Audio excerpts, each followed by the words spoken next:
boa noite, a paz do Senhor, tudo bem? Infelizmente nós tivemos um problema com o YouTube, então hoje vai ser só pelo Facebook. Igreja Batista Jardim de Deus. Gostaria de primeiramente dar os parabéns para a Dari e para a Janine, ó, parabéns para vocês. Eu queria trazer uma palavra que está lá em João 3, o versículo 27, amém? João 3, versículo 27. Olha só que lindo. João respondeu e disse: o homem não pode receber coisa alguma se não lhe for dada do céu. Esse era o João Batista que estava testemunhando a vinda de Jesus. E olha que lindo que ele declara que tudo que ele tinha, ele reconhecia que vinha do céu. E assim somos nós. Tudo que nós temos, a saúde, nosso alimento, nossa casa, tudo vem do Senhor. Amém? E por isso nós temos que ter o coração grato. E por isso nós devemos a cada dia reconhecer que todas as coisas cooperam para o bem daqueles que amam a Deus. Amém? Então se tem alguma coisa aí que talvez não esteja andando muito bem, coloca nas mãos do Senhor. Porque todas as coisas vêm do céu. Vem do Senhor. Vamos orar então? Pai, obrigada pela oportunidade de estarmos aqui. Obrigado porque, Senhor, já está chegando o dia de estarmos juntos, Senhor, de estarmos louvando e adorando ao Senhor. Obrigado por cada irmão. Obrigada, Senhor, porque nós reconhecemos que tudo que temos, Senhor, nossa casa, nossa família, alimento, nossa vestimenta, vem do Senhor. Porque se o Senhor não nos desse o fôlego da vida, nós não estaríamos aqui. E nesta noite nós queremos te agradecer por isso. Agradecer pelas bênçãos que o Senhor nos tem dado. Agradecer pelos anos de vida que o Senhor nos tem dado. Agradecer porque o Senhor tem sido fiel. Ainda que não sejamos fiel, a tua palavra diz, Senhor, que o Senhor é fiel. Obrigada, Pai, pela tua fidelidade, a tua misericórdia que se renova a cada manhã.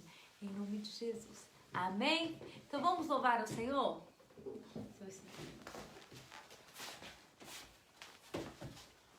Amém? E a palavra do Senhor diz também que o Senhor, Ele não rejeita o quebrantado coração, amém? Então se quebrante nesse momento, deixa o Espírito Santo falar ao seu coração, à sua mente, deixa tudo aquilo que possa te trazer preocupação agora, amém? Talvez agora você está fazendo alguma coisa, deixa isso e se concentre no Senhor e priorize, dê em primeiro lugar essa primícia de ouvir a voz do Senhor, de louvar a Ele, amém? Amém, Pai, nós queremos declarar que nós precisamos ter esse coração quebrantado. Olho para a cruz eu vou, o teu sofrer parte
estava condenado, mas agora pela cruz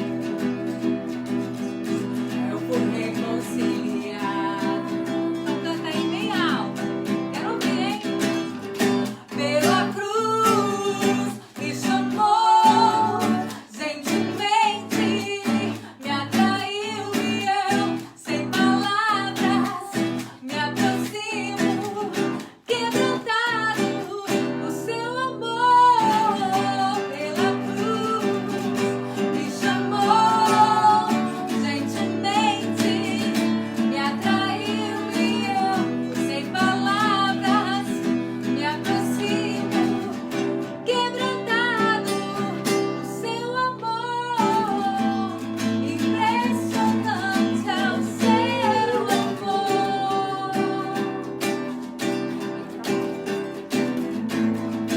Me redimiu e me mostrou o quanto és fiel. Declare a última vez aí pela cruz.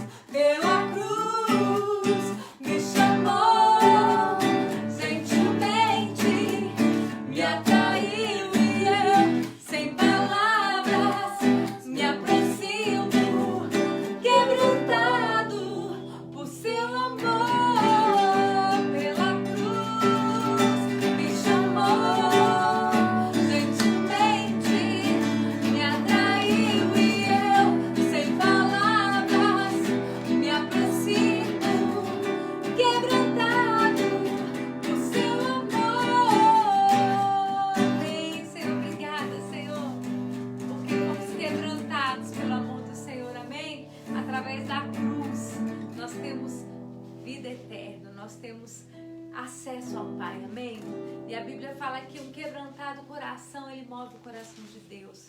Se eu me humilhar, a Bíblia também diz que aquele que se humilha será exaltado, mas o que se exalta será humilhado. Então que nós tenhamos esse coração humilde, que nós realmente reconheçamos que não somos nada, que tudo vem do Senhor, amém? Tudo vem do Senhor. Pai, nós queremos declarar que o Senhor é real neste lugar. Neste lugar, tu és real.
Olá, boa noite.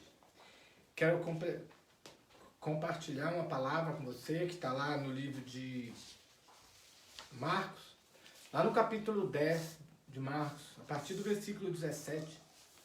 Diz assim: E pondo Jesus a caminho, correu um homem ao seu encontro e, ajoelhando-se, perguntou-lhe: Bom mestre, o que farei para herdar a vida eterna? Respondeu-lhe Jesus: Por que me chamas de bom? Ninguém é bom senão um, que é Deus. Sabes os mandamentos? Não matarás, não adulterarás, não furtarás, não dirás falso testemunho, não defraudará ninguém, honra teu pai e tua mãe. Então ele respondeu: Mestre, tudo isso eu tenho observado desde a minha juventude. E Jesus, fitando, o amou e disse: Só uma coisa te falta. Vai, vende tudo o que tens e dá aos pobres, e terá um tesouro no céu, e então vem e segue-me.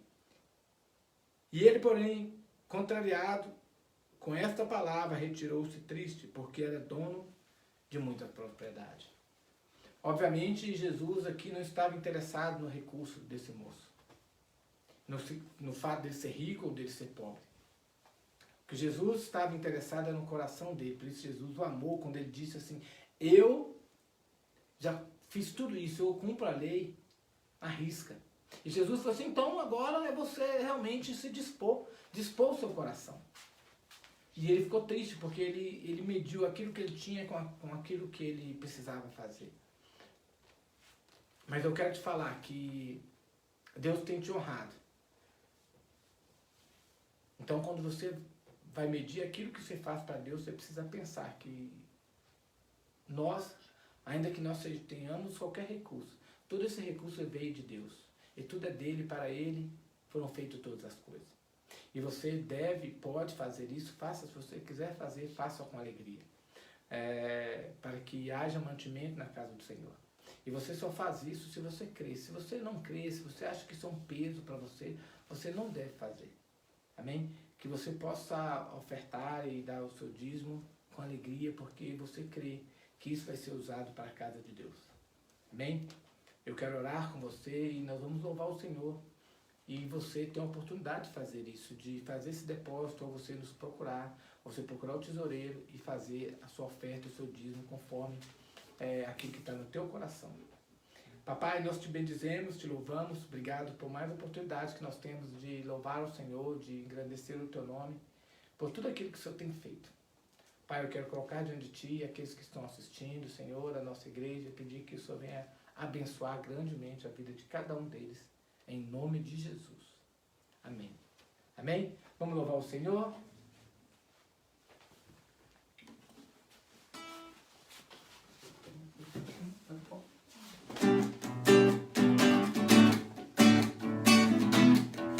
Vou te convidar para dançar e pular na presença do Rei.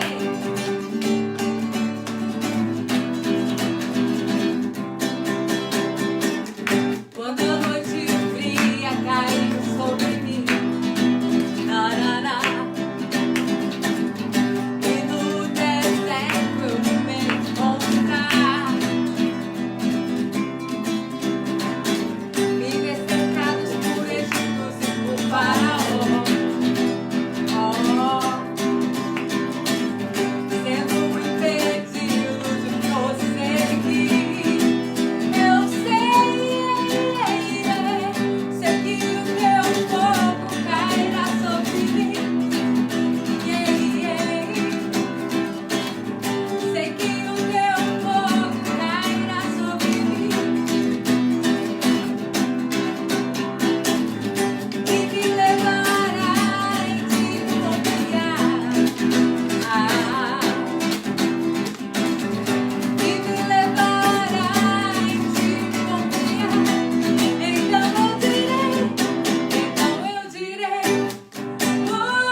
você está.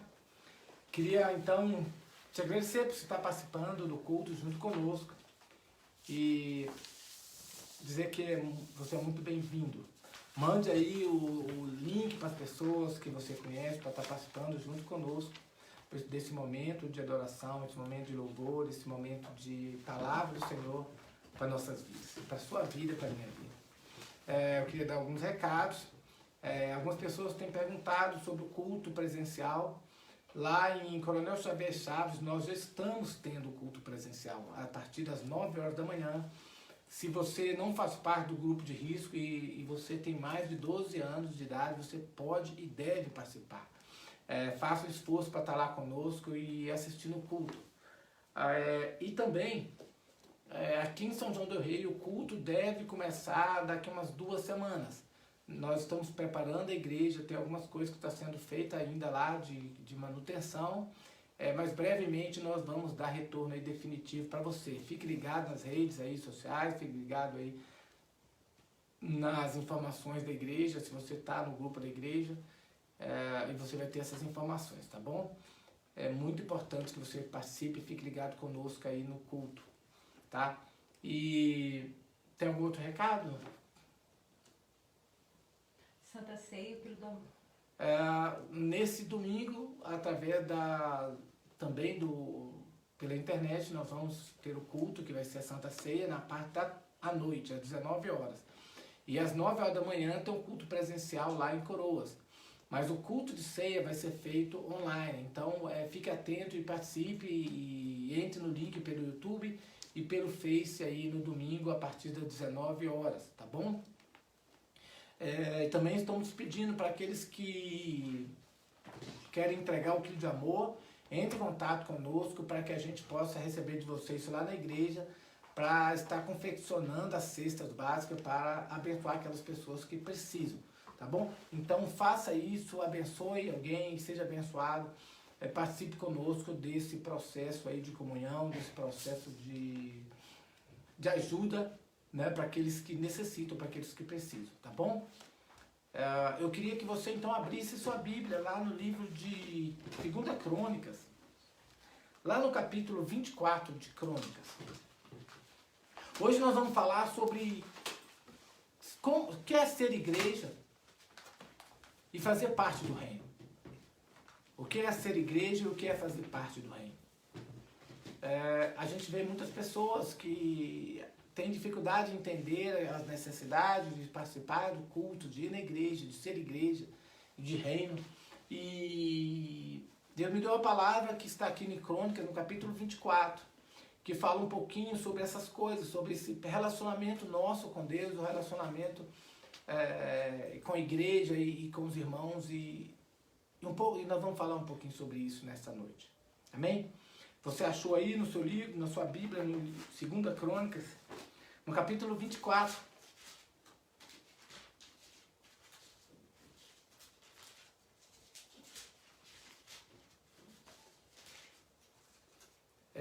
Eu vou ler aqui com você alguns versículos, eu quero começar a partir do versículo 1. Quero pedir para que você acompanhe comigo.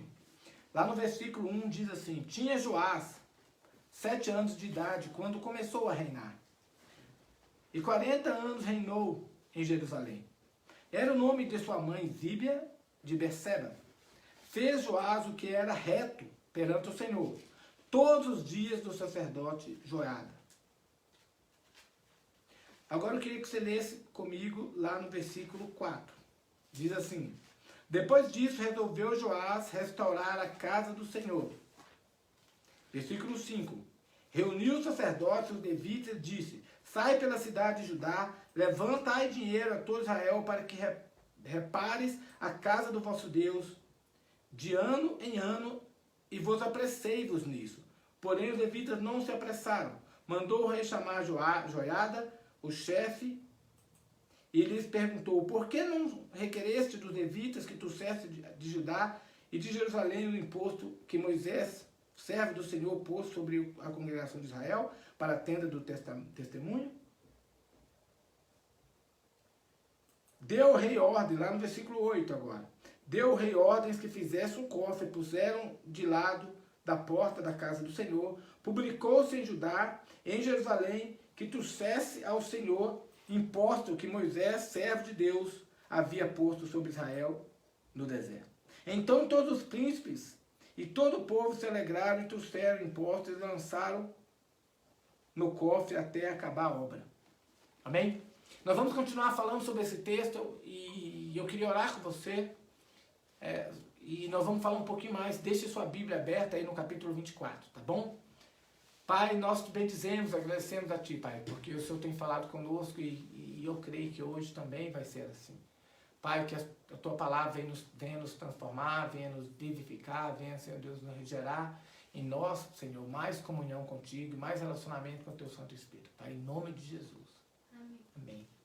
Então, eu queria trazer para você primeiro um panorama do que está acontecendo aqui no capítulo 24.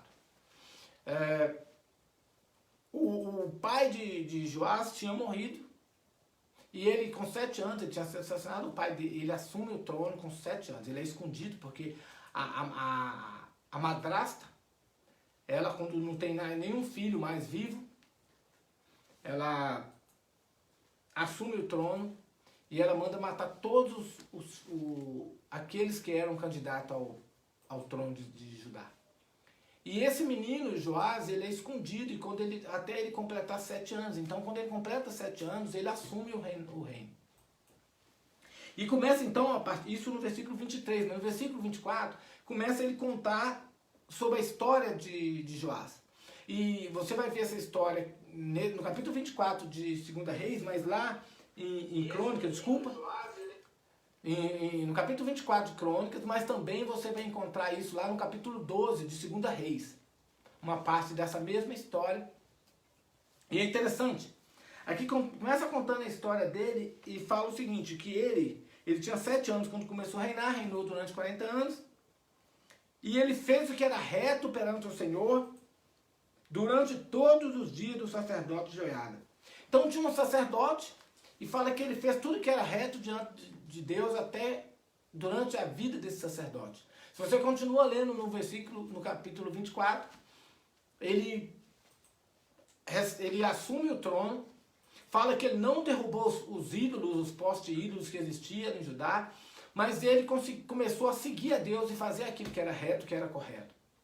E esse sacerdote ajudava ele, porque acompanhava ele, e ele foi fazendo o que era reto diante do Senhor.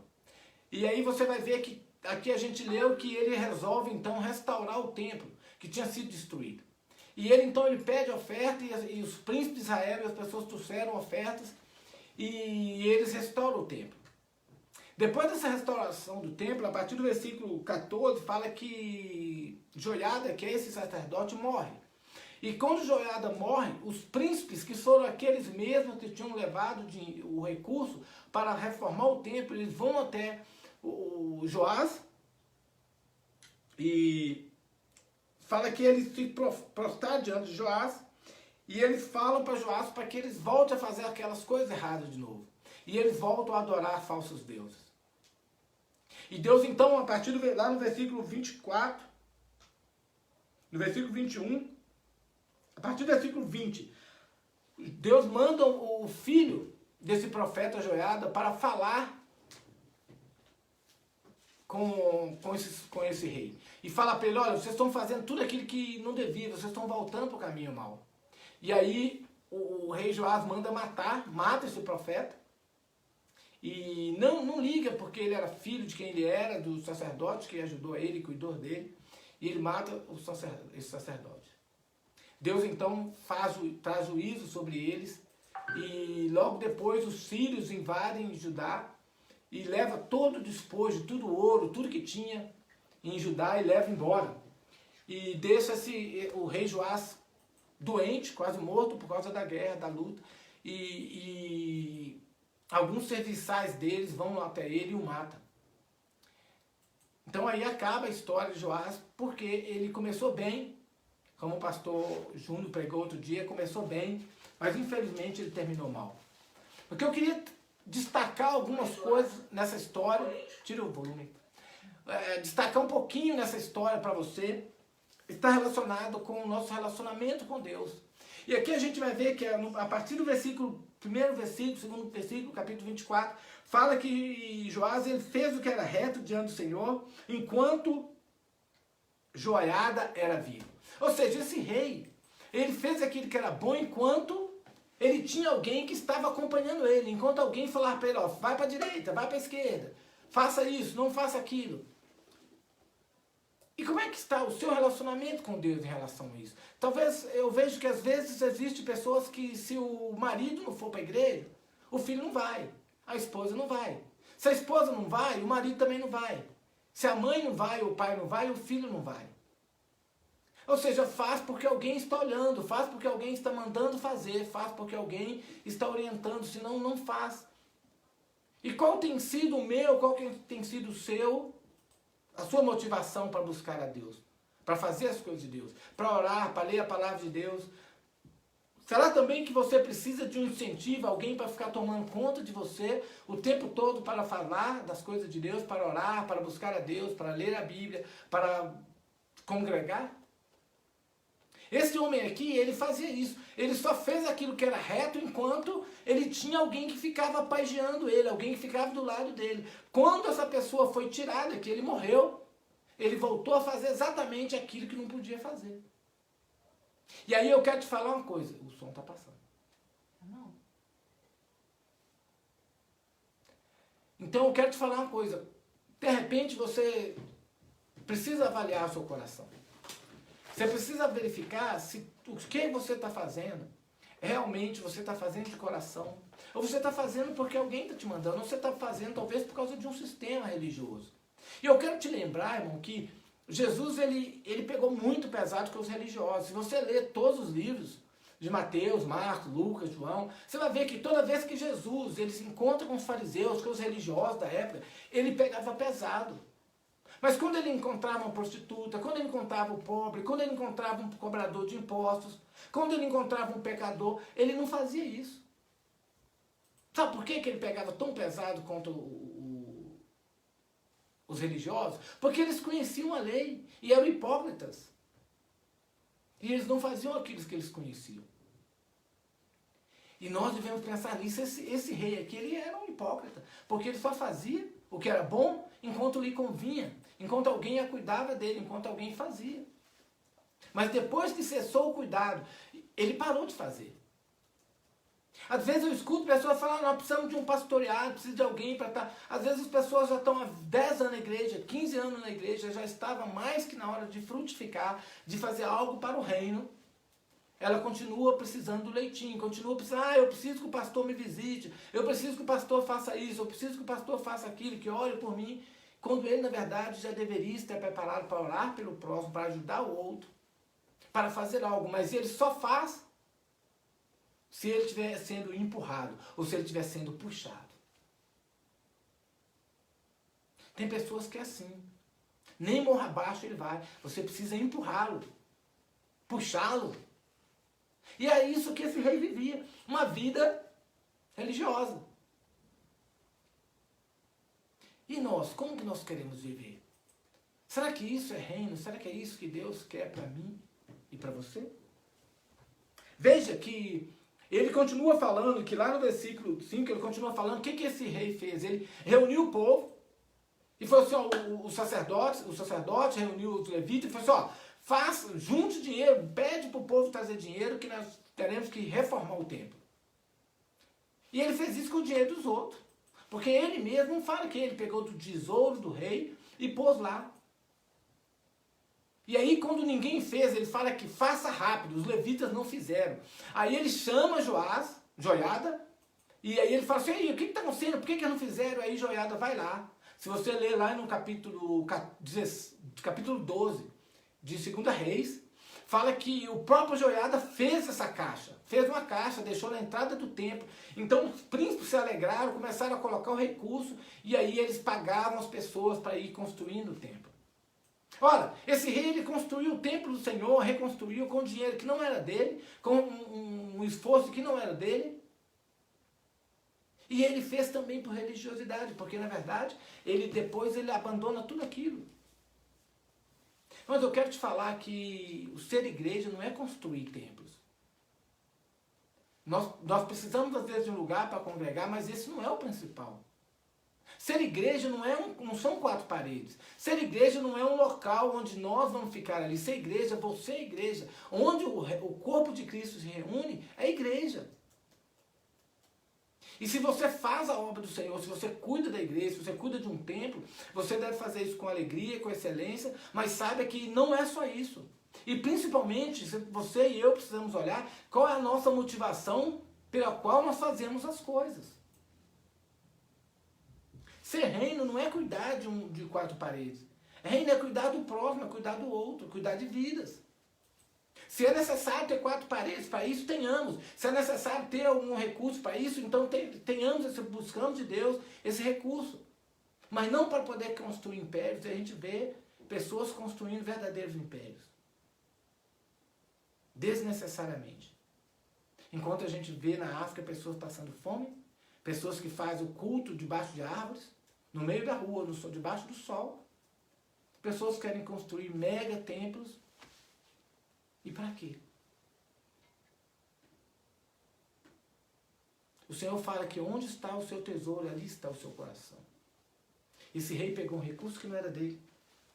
Chamou as pessoas para fazer algo que logo depois a gente vê que simplesmente quando os príncipes chegam até ele de novo, quando morre Joiada, chegam até ele e falam assim, vamos parar com tudo isso. Ele, então tá, vamos parar com tudo isso. E eles voltam para os postos ídolos. Lamentavelmente, muitas pessoas são assim. Elas começam bem, fazendo as coisas de Deus, fazendo a obra, mas elas começam aprendendo por causa da religiosidade, achando que elas têm que fazer serviço braçal, achando que elas têm que pagar, achando que elas têm que fazer esforço para que sejam salvos. E não é por aí. O Senhor, Ele quer muito mais de mim e de você um espírito reto. Ele quer muito mais de nós uma adoração. E aí eu quero te falar que você e eu precisamos nos esforçar para fazer 2 coisas, que são as mais importantes. A primeira é para permanecer justos e santos na presença dEle. Andarmos na presença dEle. Conhecermos a Ele. E a segunda coisa é fazer dEle conhecido. É pregar o reino dEle para que Ele volte. É isso, essas 2 coisas são as coisas mais importantes que um cristão deve fazer. As outras coisas, elas precisam ser feitas, claro, muitas delas precisam ser feitas. Mas as principais é você ter um coração reto, é você continuar na presença de Deus, ou continuar na presença de Deus, buscar a Ele, conhecê-lo e aí fazê-lo conhecido.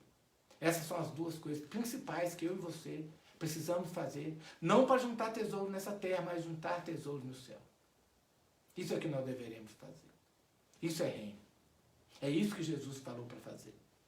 É para isso que Ele me chamou e te chamou. Sabe, tem pessoas que não entendem isso e se juntam na igreja porque às vezes acham que precisa de certas coisas. Ou se junta na igreja porque alguém mandou, alguém pediu, porque o pai manda, porque o tio manda, porque o esposo vai, aí faz por esforço. Mas Deus, Ele não está interessado muito no nosso esforço. Ele está interessado no nosso coração. Ou seja, no que motiva o nosso coração para fazer o que nós fazemos. E eu queria te falar agora um pouquinho sobre essa questão da igreja. Que talvez vai abrir um pouco os seus olhos e tenha aberto meus olhos sobre isso. Tem pessoas que comparam a igreja com uma oficina. Quando você está todo detonado, você está quebrado, quem é que é o manual? Quem escreveu o manual daquele equipamento do carro? É o que fabricou o carro, então ele sabe consertar. Então leva na oficina para que conserte. Quando a gente está quebrado, está destruído, está destroçado, a gente vai para a igreja. E o que vai acontecer conosco? Nós vamos ser consertados, nós vamos ser melhorados. Então algumas pessoas comparam a igreja a uma oficina. Existem pessoas também que comparam a igreja a um hospital. Está doente, está todo detonado, está precisando de ajuda, está morrendo, aí vai, procura a igreja. Vai ser sarado, vai ser curado. Só que, irmãos, tanto a oficina quanto o hospital, tem 2 coisas muito interessantes. Desses 2 locais, você vai, é restaurado, depois, vaza. Vai embora. Você não fica na oficina. Você não fica no hospital, a menos que você seja médico, enfermeiro, trabalha na portaria. Não, você vai embora. E tem gente também que costuma comparar a igreja com uma escola. está lá para aprender. Aprende, aprende, aprende, faz graduação, pós-graduação, doutorado em cristologia, doutorado em deidade, e aí vai. Mas nunca aplica isso. Então, essas três comparações, elas não são muito fidedignas com aquilo que Deus quer para nós e para a igreja. E eu vou te explicar por quê. Vamos lá, a primeira coisa que eu e você precisamos entender é para quê que nós estamos aqui. Uma vez que você crê no Senhor Jesus e que você é salvo, que você sabe que a sua salvação não vem pelaquilo que você faz, mas pelaquilo que Cristo fez na cruz. E se você crê que você é salvo, se não tem nada mais para você fazer nessa terra, Deus já te levaria. Então, isso posto, existe algo para eu e para você fazer nessa terra. Então, vamos lá. A primeira coisa que nós precisamos entender, então, que enquanto nós estamos aqui, nós precisamos aprender de Cristo, aprender dele e ser parecidos com ele. E a segunda coisa que nós precisamos fazer é levar o nome dele para aqueles que não conhecem. Bom, então vamos lá. Para que você faça isso, é necessário que vocês tenham um local para poder se refugiar. E esse local a gente chama de igreja. Aí eu estou falando enquanto templo. A igreja é muito mais parecido com um quartel-general, de que um hospital, de que uma oficina, de que uma escola. E você vai entender isso, e Paulo fala isso também lá em Timóteo, a gente vai ver daqui a pouco. Mas eu queria que você entendesse o seguinte, quando o soldado é regimentado, ele é regimentado para uma guerra. Por uma provável guerra ou por uma guerra que pode ocorrer. Ou está ocorrendo ou vai ocorrer, eles precisam estar preparados, então o soldado é chamado para isso. E o Senhor fala que nós fomos chamados para o exército dele. Então nós fomos chamados para quê? Para fazer algo. E o soldado, quando ele está no quartel, ele não pode ir servir a outros senhores, não pode ir fazendo outras coisas, ele precisa fazer aquilo o qual o seu comandante o instruiu para fazer. Então quando você entra no exército, você precisa agora ser preparado. Mas talvez você chegou no exército assim, você chegou lá ainda algemado. E muitos de nós, quando chegamos até Cristo, nós estamos assim, presos, algemados, encarcerados. E você chega então lá e você é liberto. Quando você agora é livre, você faz parte agora de um novo exército.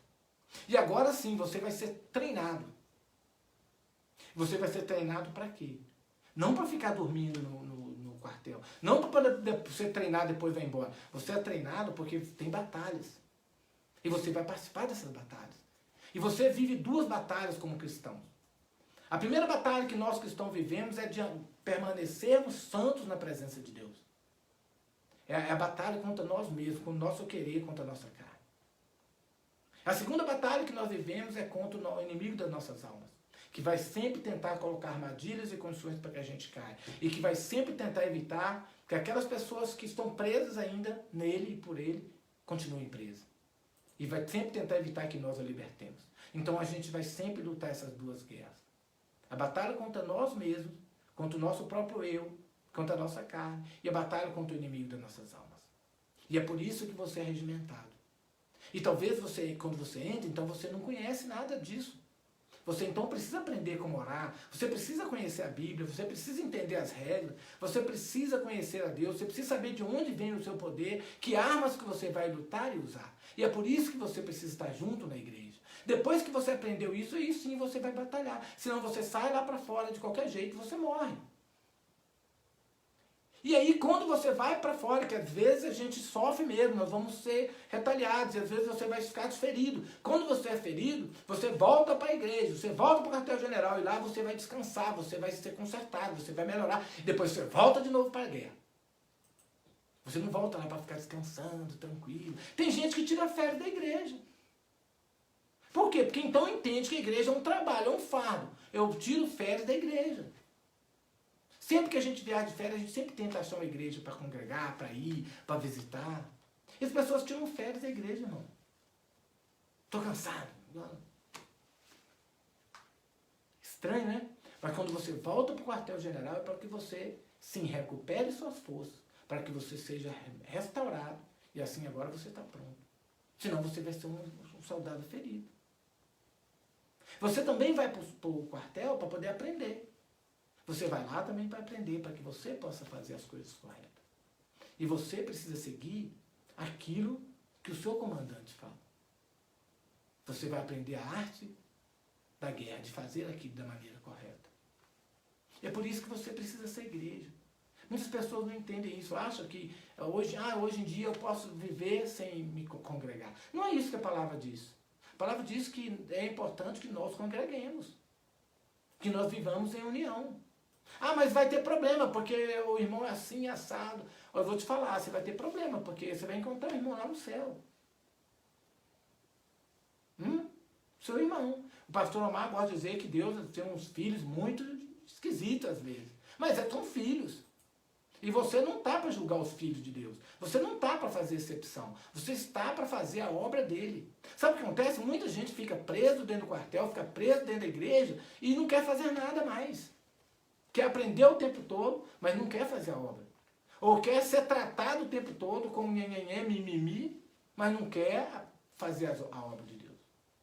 Ou simplesmente não quer ser consertado. Simplesmente quer manter as mesmas coisas como esse rei aqui também fez. Ele poderia ter mudado, ele poderia ter continuado seguindo essas regras, mas ele não quis. Sabe o que acontece com ele? Deus faz uma advertência para ele e fala assim, olha, você precisa se consertar. Ele vai e mata aquele cara que veio dar para ele essa notícia. E depois o rei da Síria vai até lá, acaba com tudo. E ele morre. Porque não escutou aquilo que Deus queria para ele. Talvez poderia ter vivido muito mais naquele reinado. Mas sabe o que foi o primeiro erro dele? O primeiro erro foi que quando ele assumiu o trono, ele não removeu os postes ídolos. Sabe o que acontece conosco? Muitas pessoas querem entrar na igreja e continuar fazendo as coisas que ele fazia lá no mundão. Ele quer continuar na igreja, mas ele quer continuar levando aquelas coisas erradas que ele fazia. Esses postes ídolos, eles não querem destruir. Querem continuar na pornografia, querem continuar no pecado, querem continuar no adultério, querem continuar na mentira, querem continuar fazendo isso e não buscam a presença de Deus, pedir a Deus que remova esse pecado para que ele possa caminhar. E aí, vivam a vida religiosa. Mas não foi isso que para isso Deus chamou você e a mim. Deus te chamou para te preparar. Deus te chamou para que você possa ser parte desse exército. Eu quero ler com você 2 Timóteo. 2 Timóteo capítulo 2. Veja o que Paulo diz lá no capítulo 2. Nós vamos ler do 1 até o 3. Capítulo 2 de 2 Timóteo. Fala assim, olha. Tu, pois, filho meu, fortifica-se na graça que está em Cristo Jesus. O que de minha parte ouviste através de muitas testemunhas, isso mesmo transmite aos homens fiéis e também idôneos para instruir a outros. Versículo 3. Participa dos meus sofrimentos como bom soldado de Cristo. Então Paulo convoca aqui Timóteo e fala assim, olha, filho, ensina a outro aquilo que você tem visto e ouvido. Ensina, ajude-os a caminhar. Mas também participe desse sofrimento como soldado de Cristo. Ou seja, o Senhor Jesus falou isso também, que nesse mundo a gente teria aflições, mas ele falou, eu venci o mundo. Não existe batalha que não haja perda. Não existe batalha que não haja sofrimento. Mas também se não existir batalha, se não houver guerra, não tem vitórias também. É necessário que eu e você entendamos isso. Começamos a colocar diante de Deus as nossas vidas e entender que nós não podemos fazer as coisas porque alguém está mandando, fazer as coisas porque alguém está nos olhando, fazer alguma coisa porque já é um hábito de fazer. Não, nós precisamos fazer aquilo porque nós cremos naquele que enviou a Cristo para que nós fôssemos salvos. Nós cremos que Cristo nos salvou e cremos que nós precisamos levar a palavra dele para que outros sejam salvos. Você imagina quando você, por causa da graça, não porque você merece, porque eu mereço, nós vamos chegar diante de Deus e quando você estiver chegando no céu, olhando, você vai ver assim aquela multidão. Você vai começar a olhar aquele outro, centenas, milhares, sei lá quantos, que você vai falar assim, nossa, esse cara está aqui, eu preguei para ele, eu falei de Jesus para ele, eu abençoei ele, eu dei testemunho bom para ele. Ou não. Você vai olhar assim e vai falar, gente, eu não conheço ninguém aqui que eu fiz algo. O Senhor fala que todos nós levaremos nossos frutos. Não esses que nós plantamos aqui de riquezas, de terrenos. Mas tudo aquilo que você fizer para o Senhor, esses frutos você vai levar. Jesus falou que aquilo que você fizer e eu fizer para um dos seus pequeninos, fizemos a ele. Quando demos águas, quando visitamos na prisão, quando nós atendemos aquele que estava doente, aquele que estava com sede, aquele que estava com fome. Com o meu testemunho, com o seu testemunho. Eu te convido a ser igreja. A igreja vai ser aberta daqui a 15 dias. Começa a pensar que não são só 4 paredes. Vai lá, aprenda e faça a obra. Vai lá, seja curado e faça a obra. Vai lá, seja curado e cresça na presença do Senhor. Vai lá, seja consertado, seja revestido de mais força e mais poder e vai e faça. Venha sempre para o quartel-general para receber descanso, para receber apoio, para receber auxílio. Mas não deixe que a igreja seja algo simplesmente para você ter um momento de comunhão ou de comunidade. Ah, eu quero estar junto, então vai para um clube. A igreja vai ter comunhão, mas a igreja não é simplesmente estar junto. Para estar junto, você vai para a piscina, vai para a festa, para o churrasco. Tem vários momentos para você ir vai para o supermercado. Agora, se você quer comunhão, como corpo de Cristo, aí você vai para a igreja e saiba que de lá você vai sair para impactar essa geração. É isso que Deus espera de mim e de você. Deus não falou, Jesus não falou assim, olha, vai lá e traga as pessoas para dentro da igreja. Não, ele falou só, vai e faça discípulos. Era a igreja indo, não a igreja chamando. Nós começamos a inverter esse conceito há muitos séculos atrás. Ao invés da igreja ir, a igreja está chamando. Não, você vem. Aí Jesus falou, não, você vai, nós vamos. É uma igreja viva, uma igreja que caminha, uma igreja que avança. Nós vamos. Não é a porta do inferno que vem contra nós. Nós é que vamos contra as portas do inferno. Isso é agir, isso é mover. Amém? Então que você faça isso, que você realmente vá à igreja. Sabe? A igreja ficou fechada há tanto tempo e lá em Coroas eu vi o número que a gente vê. Por que não tem tanta gente a mais? Cadê a nossa saudade da igreja, comunhão? Então vamos para a igreja. Mas não simplesmente para fazer juntamento. Nós vamos para a igreja para impactar essa geração. Talvez você possa achar que isso é uma palavra dura. Mas o pior aconteceu com esse rei, que o profeta levou para ele uma palavra dura. E ele não aceitou essa palavra.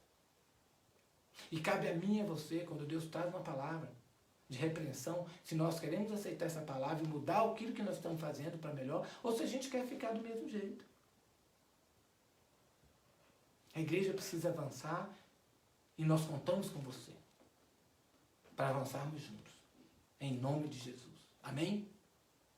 Não estou ouvindo o seu amém. Se você estiver vendo aí, você dá um like que eu vou saber que você disse amém. Assim seja em nome de Jesus. Vamos orar? Pai, nós te bendizemos. Glorificamos a Ti, Senhor, porque nós aprendemos um pouco mais nessa noite que essa igreja. Nós aprendemos, Senhor, que nós não devemos fazer por constrangimento, porque alguém nos vigia, nos exorta, mas nós devemos fazer porque nós cremos no poder da Tua igreja que avança, no poder da Tua igreja, Senhor, que rompe barreiras, no poder da Tua igreja, Senhor, que cura, Senhor, aquele que está doente, aquele que está aleijado, que está paralítico, Senhor, no poder da igreja que avança contra as portas do inferno. Nós, Senhor Deus, queremos fazer parte, Papai, desse reino, queremos fazer parte desse exército que vai impactar essa geração. Ó Pai, em nome de Jesus, que nós venhamos a entender que não são 4 paredes a igreja. A igreja é cada um de nós, a igreja é aquele corpo que avança, Senhor, para fazer a Tua obra. Não somente dentro, mas principalmente fora, Senhor, das 4 paredes. Ó Pai, através do nosso testemunho, da nossa palavra, daquilo que o Senhor tem nos chamado para fazer, Pai. Que nesses dias nós venhamos a fazer isso, Pai. Que talvez esse tempo de pandemia tenha ensinado grandes coisas para nós. Ó Pai, tantas pessoas presas dentro de casa, de suas casas, e necessitando tanto de um abraço, de um ombro amigo, de uma palavra. E que nós venhamos ser resposta a essa geração nesse tempo, Senhor. Que nós venhamos ser revestidos do Teu poder para fazer isso em nome de Jesus. Amém? Deus te abençoe, te dê uma semana vitoriosa. Não se esqueça que no domingo agora, então, nós temos o culto de manhã lá em Coroas. Não se esqueça, domingo à noite nós temos o culto aí pelas redes sociais, onde nós vamos fazer a ceia. Prepara o seu pão, prepara o seu suco de uva, se coloca diante aí do seu televisor, do seu computador, do seu celular, se conecta com a gente, participe do culto, participe do corpo de Cristo. Amém? E amanhã não se esqueça, o grupo aí que está participando comigo, com a pastora Cleide aí do Estudo Bíblico, do pastor Omar, nós vamos continuar falando de escatologia, esteja lá conosco, tá bom? Deus te abençoe, te guarde, que te dê uma semana e o final de semana vitorioso em nome de Jesus. Amém.